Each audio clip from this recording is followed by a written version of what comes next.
Olá, seja bem-vindo ao Conexão UFC. Eu sou Evelyn Rodrigues e olha só o que você vai ver no programa de hoje. O peso leve Michael Chandler revela como o vínculo familiar transformou a carreira de lutador.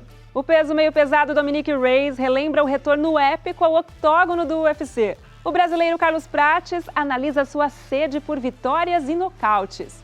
E a peso palha Gillian Robertson elege os 5 melhores finalizadores da história do UFC. O peso leve Michael Chandler tem um estilo agressivo que vem conquistando os fãs desde a estreia no UFC em 2021. Mas fora do octógono, o americano tem um lado pouco conhecido e muito ligado à família. Chandler acredita boa parte do sucesso no MMA à sua esposa Brie. E ele conta agora pra gente a importância dessa relação de décadas nessa edição de Indestrutível.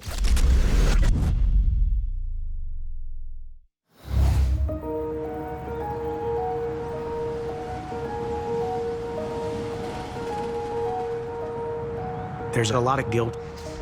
Every moment spent away from the family, it's a beautiful sacrifice that I need to make. Just trying to fall back asleep. I know I'm doing the right thing for my career, but every single time I do it, it's a somber feeling.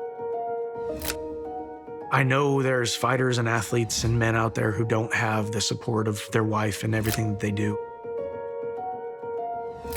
Over the years, our lives have continued to evolve.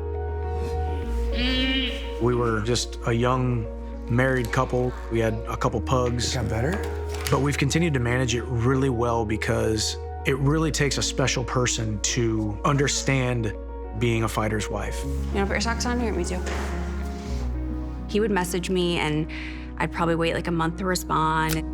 And then I saw a video of what he did as a career and I remember just watching it and being like, this is somebody's life.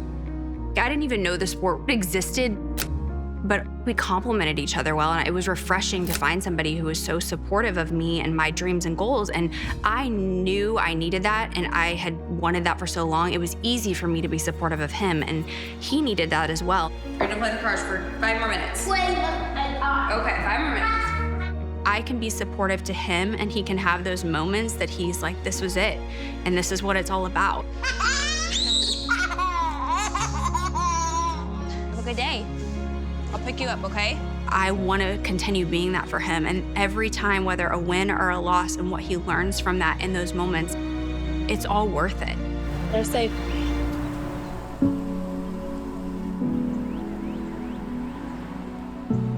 In 2019, I'm defending the title in a former organization. I remember pulling up to the arena and getting there and going to my locker room. For some reason, I had this feeling that something bad was gonna happen. For some reason, that fight, there was something different. And I just had this weird, reoccurring vision of Brie sitting on the edge of the bed. In my mind, she was all by herself. There was this feeling of loneliness that I did not want her to have. All I could think about was that she was lonely. All I could think about was that she was there by herself. I still remember it to this day. The sun was up and she was sitting on the edge of a bed. It was a white comforter and it was this little small room and it had little tan walls. So I called her and I said, hey, sweetie, I just want to make sure you're okay. And I also want you to know that everything is good no matter what happens. I remember getting off the phone with him and being like, he's about to do what he needs to do and what's gonna happen is gonna happen. I wanted to fight in the UFC. She believed in me enough and wanted me to go fulfill my dreams. And in 2020, I signed with the UFC. Michael Chandler making his much-hyped UFC debut. My debut in the UFC was 2021. Michael Chandler maximizing the debut and sticks the landing. The next fight after that was Charles Oliveira. Oliveira in a world of trouble early. A fraction of a second away from becoming UFC champion. And then Justin Gaethje, fight of the year. Brie is the one main reason why I never gave up on myself. The man throws himself into the fire. She's the first thing that I think about when I win. One of the best lightweights in the world every time he steps in there. She's the first thing I think about when I lose, but she's always on my mind. Here is the American wrestler and former champion Michael Chandler, making the walk for his 4th UFC appearance. I'm not sure anybody puts in more time to their craft than Michael Chandler. Brie was able to go to my Tony Ferguson fight and watch my first win that she was able to see in person. One of the most anticipated non-title fights of the year to date. As Michael Chandler draws another big-name lightweight, this time the iconic former interim champion, Tony Ferguson. First time Chandler's boy has got to see him fight. His older son, Hap, is in the building to watch his father compete for the first time tonight. We were created to provide and protect and inspire our families and take care of them. Woo! Chandler swinging. Oh, beautiful takedown. There's some good bombs by Chandler. What a wild first round. Round 2. I thought, let me throw this kick up the middle and see if it lands, and did it land?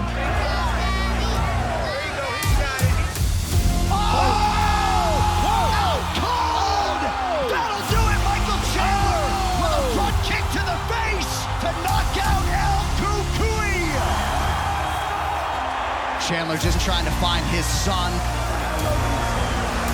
There's been so many cool little vignettes that the UFC has captured over the years, but that one in particular, there's this beautiful moment where I actually give her a big hug and a kiss, and it was the first time I was able to give her a hug and a kiss inside the UFC octagon. So I think we'll look back someday and think that was one of the greatest moments of our lives. Everybody was cheering for you, Dad. You think? Because they knew I was your daddy. All right, pumpkin patches. Let's go. Come on, we go pick pumpkin? Cool. He goes, I'll walk myself. Yeah, hold daddy's hand. Mama. I see it, wow. All right. Nobody will ever understand what we've had to go through over the last 10 years of marriage. You got it? You gonna carry it? But to have Brie on this journey, It's kind of spiky. it's absolutely 100% without a shadow of a doubt. It is the one main reason why I am here today.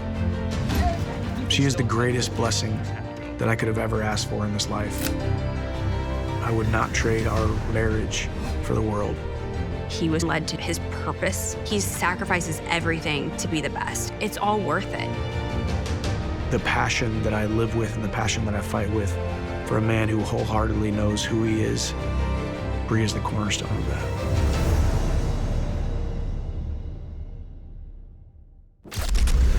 Em 2020, o peso meio pesado do UFC, Dominick Reyes, mediu forças contra o então campeão da categoria John Jones e entregou no octógono um dos desafios mais difíceis do reinado de Bones nos 93 quilos. Mas depois disso, Reyes sofreu uma sequência de derrotas e uma lesão que quase pôs fim à sua carreira. E deu a volta por cima, com uma vitória incrível que ele relembra agora em Foco de Lutador.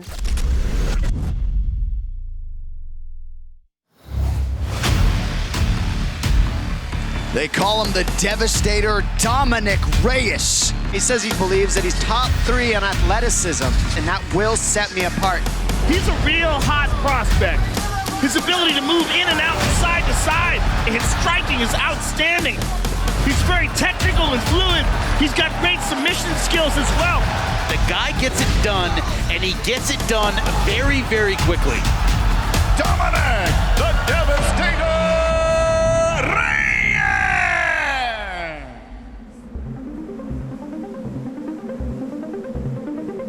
I was undefeated at 6-0. When I fought Chris Weidman, I was like, you're stepping up to the big leagues now. Now you're fighting champions.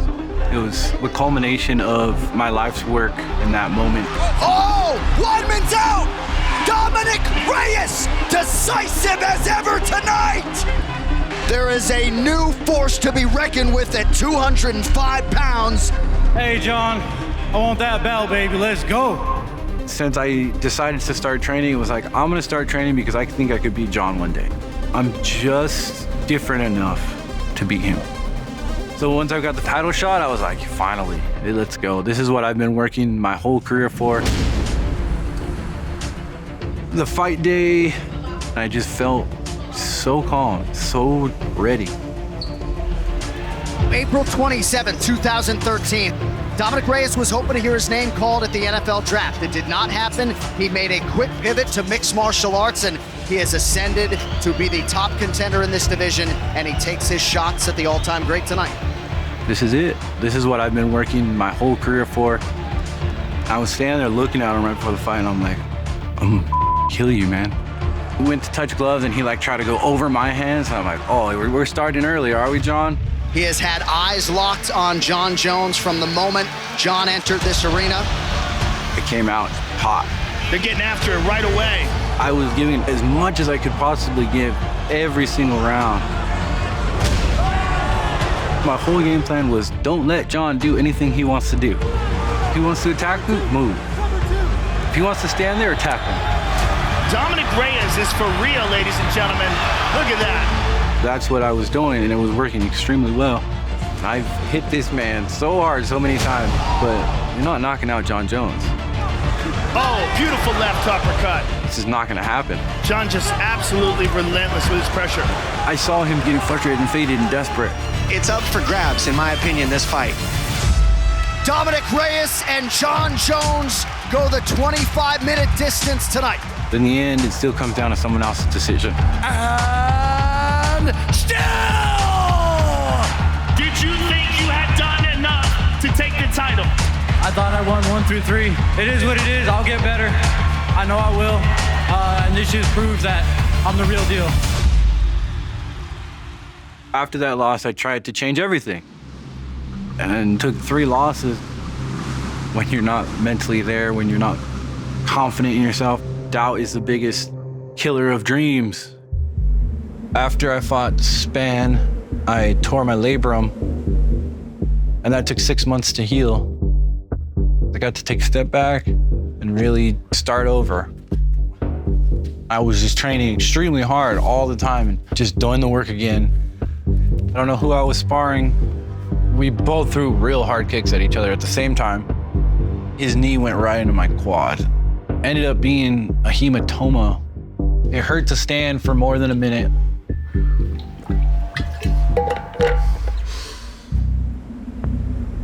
I hit up Dr. Chiriano at Viva Life Healing Centers. Dominick was suffering from deep vein thrombosis. Deep vein thrombosis, in a nutshell, is just a clot in one of the veins. There's a lot of reasons that people can get a deep vein thrombosis. It can be a very life-threatening condition. There's the immediate threat where the clot travels from wherever it is, goes into the lung, and then their heart will stop and they'll just die.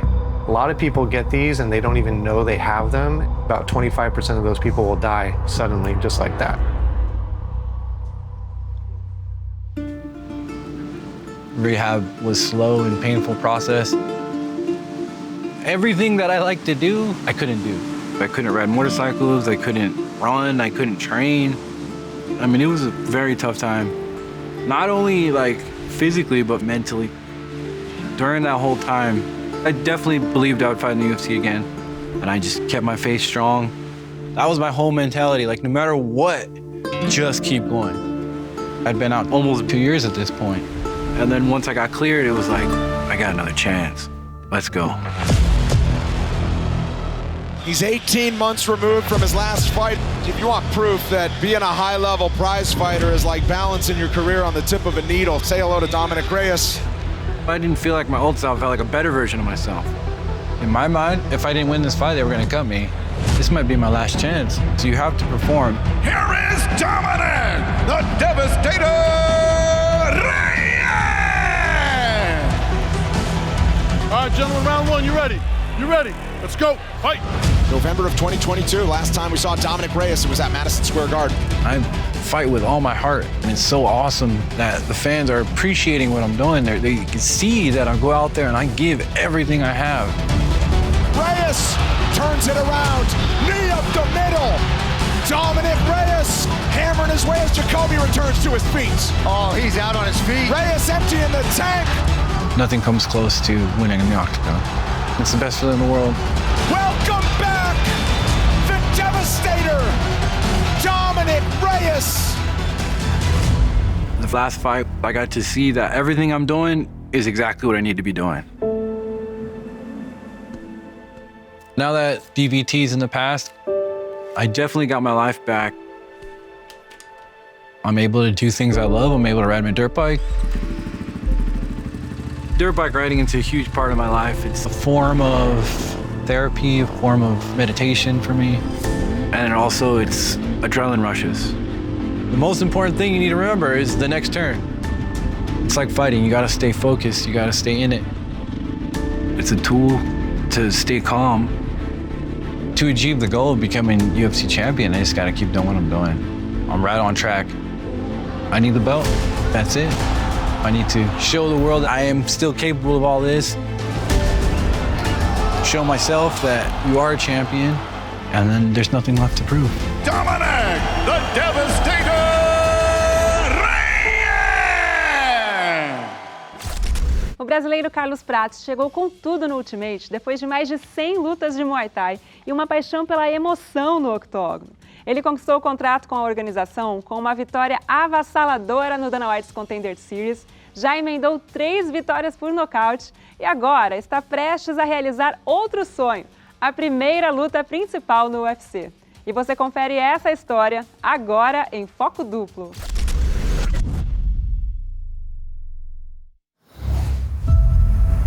Carlos Prates, a name to keep an eye on in the 170-pound division. This is one that has turned heads in terms of a welterweight prospect on his way up. His striking is among the best that it gets.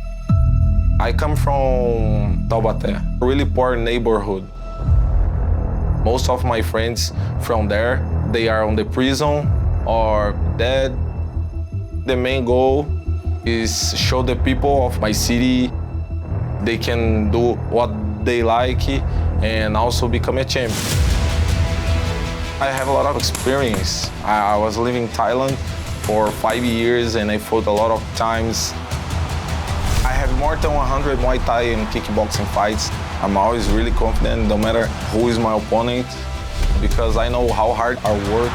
He's down. Prates laser foot. I don't feel any pressure, I'm just feeling happy. Beautiful Muay Thai by Carlos Prates. And really thankful for being able to do what I love. We worked so hard and then Contender Series come. I was really happy to sign. What a matchup we have at welterweight in our featured bout on week 4 tonight out of Sao Paulo, Brazil. Welcome to the octagon, Carlos Prates. When I fought at the Contender Series, I was feeling like inside of my heart, I knew already I would sign with the UFC. Prates just being an assassin right now on the feet. I have a lot of experience. I worked so hard to be on UFC octagon. Oh, the left staggers him, and that will do it. A one-punch knockout for Carlos Prates. Smooth, calm, violent, absolutely nasty combos. He looked like prime, young, vintage Anderson Silva to me. This dude is absolutely in the UFC. When I win, it's the best feeling ever. Now is the beginning of a new era. Carlos Prates, one of the fighting nerds. The momentum that this team has lends itself to him getting the success that he is seeing inside the octagon. My UFC debut was really good. It was really important for me because I fought against a guy, really good experience. You ready to fight? Hell, let's go. I think I lost the first round. He came with a really good game against me. Oh, and now pressuring Prates all the way back to the fence. After the first round, I saw him talk with his coach. His coach said to try to take me down. If we can mix a takedown in, I love it, but you're not forcing shit, that's good. You're winning the round without it. All right, gentlemen, second round. Ready to fight? Ready to fight? Hell, let's go. When he tried to take down, I was thinking like he's hurt and he cannot get any kick or punch. Started to press him, but on the second round, I knocked him out.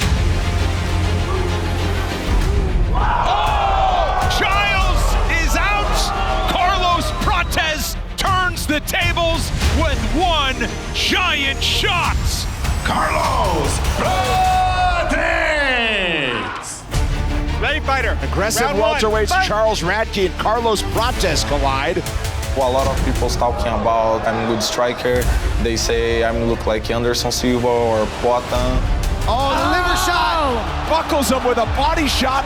The Nightmare. Carlos Prates may be just that for the rest of the welterweights. Certainly on paper, a step up in competition as Prates tries to extend his winning streak and move to 3-0 here in the UFC. I always try to knock my opponent out and make him give up. Oh! I'm really happy when I knock somebody out. This dude is powerful. The leech on the ropes, another left hand from Prates. Oh, that'll do it! The walk-off KO! 10 in a row for the Nightmare! Carlos Prates has arrived! Carlos, the Nightmare Prates! I think the future is be a champ, of course, because I'm planning to get back to the gym to learn, to train hard every day. In 3 fights, I cannot show all my game, everything what I can bring inside the octagon. When you see me doing grappling on the ground, you guys gonna be like, that guy is a real deal. That guy is really problem to all the guys on the division.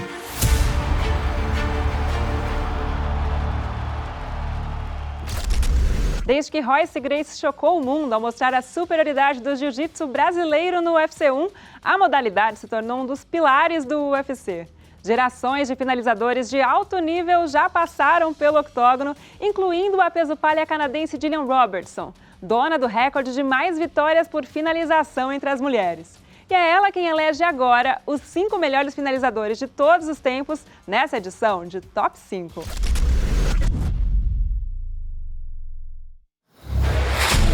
Here's Gillian Robertson putting that Brazilian Jiu-Jitsu black belt to work. There's the tap!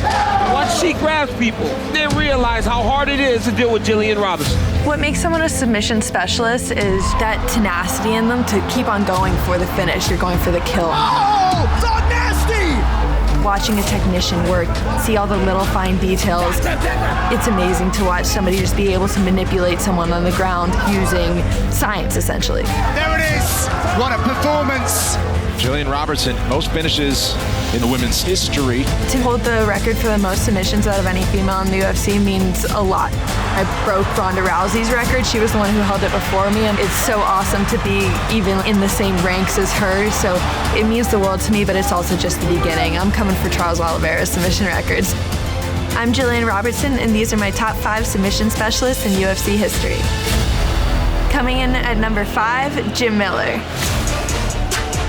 I consider him a submission specialist because I think he's proven it time and time again.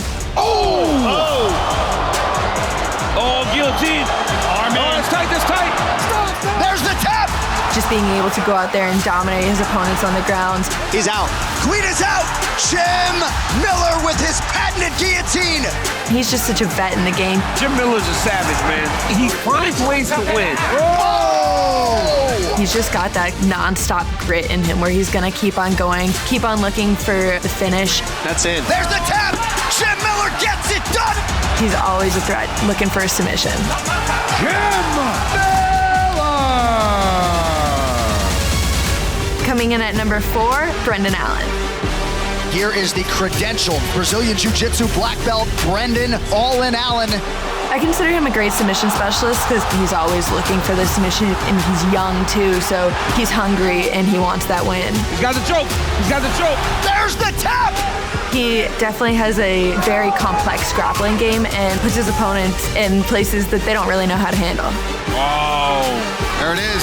Brendan Allen, a rear naked choke specialist. Every time you watch Brendan Allen fight, you'd expect to see a finish. He's backed up a bunch of rear naked choke submissions, and that's kind of my thing, so I always gotta appreciate that. He is such a sensational threat. Next up at number 3, yours truly. I chose to be on the list because I am the top submission specialist out of all women, and I don't think that anybody in the sport, male or female, goes after submissions like I do. Gillian Robertson gets the submission victory. My MMA jiu-jitsu is very complex. I'm able to force people into submissions with my strikes. When you start throwing your arms up like that, you are just inviting submission attempts. Arm, there it is. There it is. That's it. Working with Dean Thomas, I've found a foundation that I think is more advanced than anyone else in the game. Dean is a true mastermind when it comes to strategy and game planning. That's it, don't stop. Gillian, you can get this. There's the tap! My favorite fight that I've won via submission is with Maria Agapova. Not necessarily the prettiest. Oh my goodness. Wow, almost tapped. The ref stopped it a little bit late, in my opinion. I had to tell him twice, she's out. And he was like, no, she's not. And I was like, no, she's out. And that's it. Gillian Robertson puts her out. Winning a fight in general, there's nothing to compare to it. Now you finish it with a submission, it just tops it up. Coming in at number 2, Islam Makhachev. I consider Islam a submission specialist because nobody wants to be on the ground with him. And I think that says a lot. He's so strong. He has tremendous grappling, a ridiculous squeeze. It must be just death when he gets a hold of your neck. He just has everything. He's just constantly looking for the finish, putting guys away, and just absolutely relentlessly chasing the submission. Dan's able to get it back. Over the head here. It's beautiful the way he does just flow through things. Oh, that's it! Oh my goodness. Islam Makhachev! Islam is obviously pound for pound one of the greatest in the world, and I think he showed with his fight against Dustin. Dustin's got to be careful here. Oh, he tapped!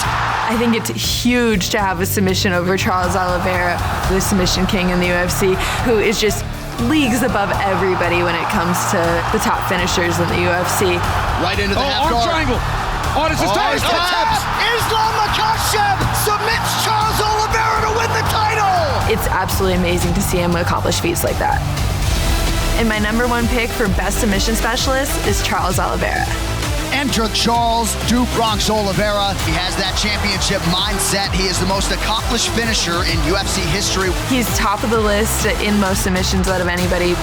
My favorite fight that Charles Oliveira's won via submission against Justin Gaethje. I loved that fight. Oh! Charles landed a big right early. Oh, an uppercut now for Gaethje. He got dropped, he got rocked on his back where most people are counting you out. Charles Oliveira is still a monster, still a dog, still looking for the kill. Now trying to transition to the back. You can't let him take his back. Oh, he's got the choke. He's going to go to sleep. Oh my goodness. That is going to do it. This dude right Who here, can man. Stop Charles Oliveira. He is really what encompasses a submission specialist. Dude is a savage. I'm Gillian Robertson. Thanks for taking 5. E o programa de hoje chegou ao fim, mas você já sabe, é só usar a hashtag Conexão UFC para falar com a gente nas redes sociais. Até a próxima!